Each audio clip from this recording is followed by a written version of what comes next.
They gathered us in the cool stone auditorium, a patchwork of folding chairs and chipped tiles echoing beneath our shoes. I remember my shirt clinging to my back even though it was February, the dry heat of Mexico City already seeping in through the open windows.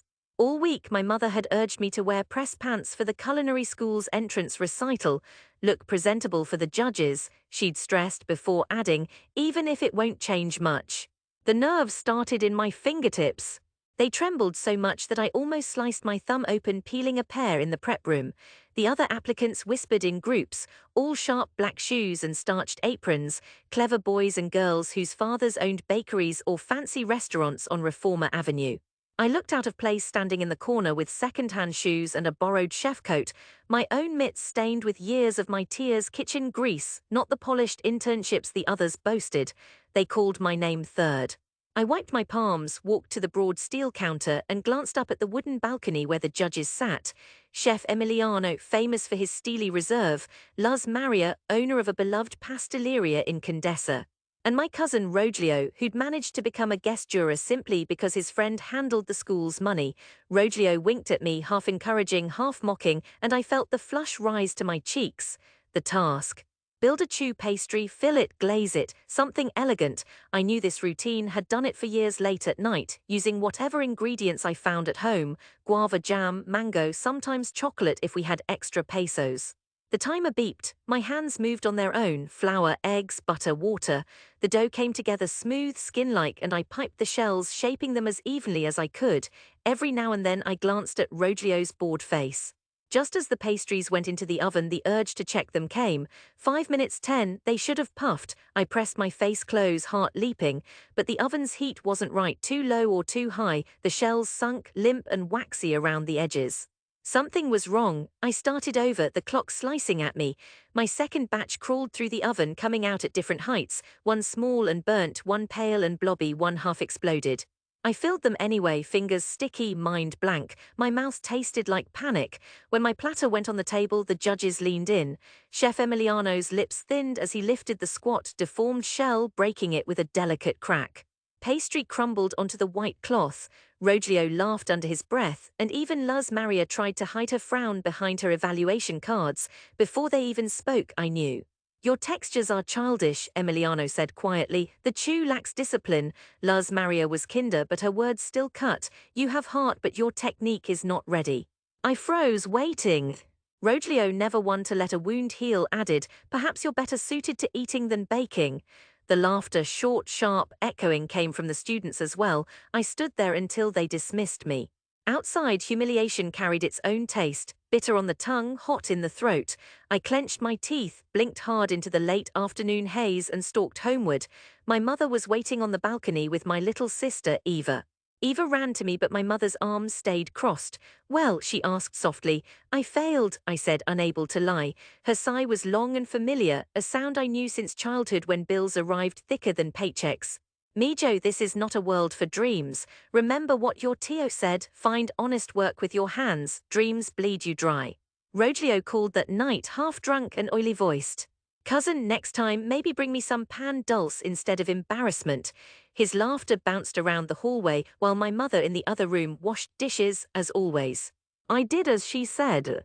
I worked with my hands. The dusty corner of the building supply store took me in, stacking boxes, sweeping floors, selling nails and paint. I woke at dawn, came home past dark. My fingertips lost their nimbleness. The world didn't care for broken bakers. On Sundays I made conkers for Eva. She'd sit on a wobbly stool and watch me knead dough. I shaped each shell carefully, drawing the crosshatch pattern with a dull knife, dusting cinnamon over the tops. She'd bite into one, cheeks dusted with sugar, murmuring through crumbs, it's perfect. Those afternoons, something in me refused to die. Words slipped around the block. Senora Benitez, our neighbor with arthritis, asked if I could make a tray for her niece's quinceañera. When her relatives praised the pan dulce, word spread further to a teacher, a seamstress, a taxi driver who brought his wife's favorite chocolate bread every Thursday. Each weekend, the orders grew, a little extra dough, a little more risk. My mother scolded but didn't stop me. Just don't quit your job, she said. But Eva asked, why don't you make cakes for the whole city? I smiled. The city was too big for my dreams, I thought. After nearly a year of this spinning second life, a regular Doña Lupita pressed a neon pink business card in my palm. My cousin owns a café in Roma Norte, one of those places for tourists. They're looking for someone to make real Mexican pastries, fresas con crema, orjas, puerquitos. You should talk to them. My knees shook as I walked to the café, clutching a plastic container of my best pastries. The manager, Alejandra, didn't smile, but after one bite of my guava empanadas, she met my eyes in surprise. "Come tomorrow," was all she said. That first morning I twisted in the small kitchen, hands steady but heart wild. I piped chocolate onto palmier rolled dough, filled tart shells and burned myself twice, not from clumsiness but from nerves. The staff was blunt, one cook sneered, "Another barrio boy who thinks he can compete with the Frenchies." But when customers' plates cleaned quicker than expected, orders growing each day, Alejandra began greeting me with an approving nod.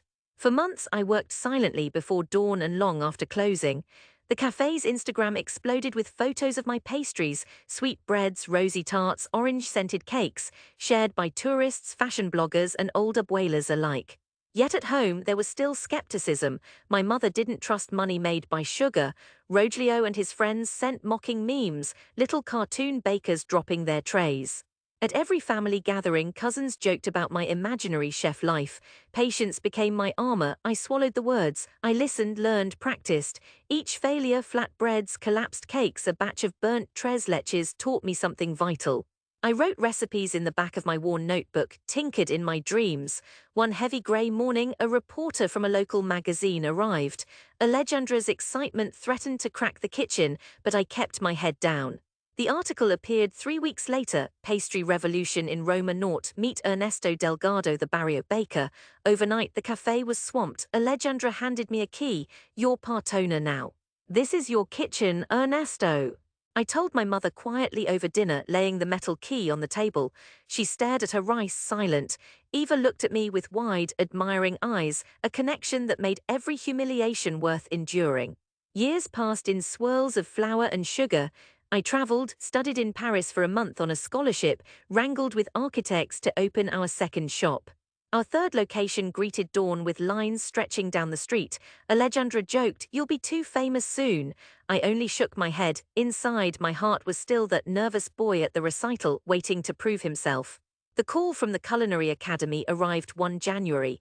Chef Emiliano had retired, and Luz Maria, now the head of school, invited me to give a demonstration at the open recital to inspire a new generation.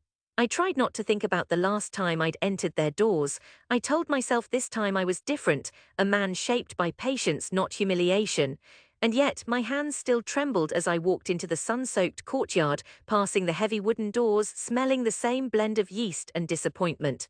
Inside, the auditorium was filled with students, some nervous, some confident, most unaware of me. But along the back row, I spotted my mother, Eva, and to my surprise, Rogelio. Rogelio's shirt was too tight. His expression unreadable. The program was simple: bake a dessert live for the students and jurors, talk about my story, show, not just tell. I set out my ingredients onto the metal workstation. Flour, eggs, sugar, sweet guava paste, Mexican chocolate, cream, all the items I'd failed to balance that first dreadful day. I spoke as I baked, voice low at first. I wasn't always good at this. Some of you know what it's like to be told you can't do what you love. When I failed here, I almost believed it. My hands worked quickly, beating eggs, folding in softened butter, sifting flour. But every humiliation is just a lesson the world gives us, if we listen. My choux shells went in the oven. As they baked, I rolled fondant with cocoa and chili, sliced fresh fruit, filled piping bags, movements now etched into my muscle memory, effortless as breathing. The shells came out golden, perfect spheres, light, shiny, proud. I filled them with crema de guayaba, dipped the tops in glossy chocolate, and dusted each with gold flake and ground cinnamon. I plated them hands steady and pushed the tray forward. Luz Maria lifted a pastry, broke it with a practiced hand, the flake, the sound. She took a bite, her eyes widened then closed. She swallowed, the first true smile I'd seen on her face appearing. She whispered something to the student beside her. Rogelio was called up by Luz Maria herself. "You always doubted Ernesto's pastries," she teased.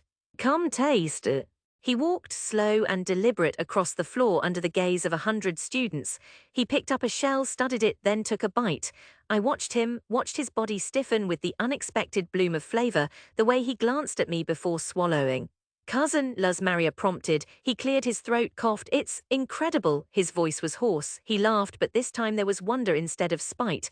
I think I finally understand. The auditorium filled with applause, honest and ringing.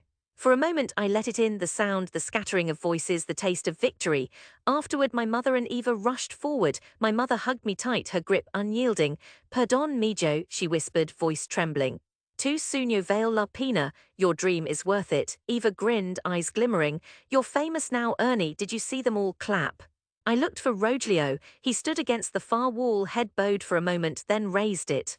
Our eyes met, he nodded, slow and solemn, the same boy who'd once laughed at my ambition, now giving me a new, unfamiliar respect. That night we ate together in my café, the air thick with vanilla and caramel, the hum of laughing families and old friends. My mother passed around trays of pastries while Eva helped slice a towering tres leches cake. Rogelio arrived late, slipping into a chair near the window. I served him a plate myself. On the house? I asked, half a challenge. He looked up, smiled ruefully. Gracias, chef. The city lights bled through the glass, noisy and alive. Out front I watched lines forming, neighbors and strangers alike, no one laughing at the boy who dared to dream. I closed my eyes, taking in the scents, warm sugar, baking bread, coffee brewing in the corner. I remembered that sharp, shameful afternoon in the auditorium, the way humiliation strung like salt. But now, in the sweet thrum of my life, that old wound was only a memory, its pain replaced by something sturdy and golden, held together by patience and the taste of dreams come true. When the night drew in, I walked my mother and Eva home through the swelling city streets, the sounds of laughter trailing us. The world seemed different, wider, softer. As we passed the illuminated windows of the cafe, Eva slipped her hand into mine. Mañana, will you teach me how to pipe the shells? She asked, voice hopeful. I squeezed her hand. Tomorrow and every day after. And for the first time, I truly believed that anything was possible, even for a Barrio boy who once melted down before a jury. I'd returned not just to prove them wrong, but to show them and myself that every dream is built on patience, one perfect pastry at a time.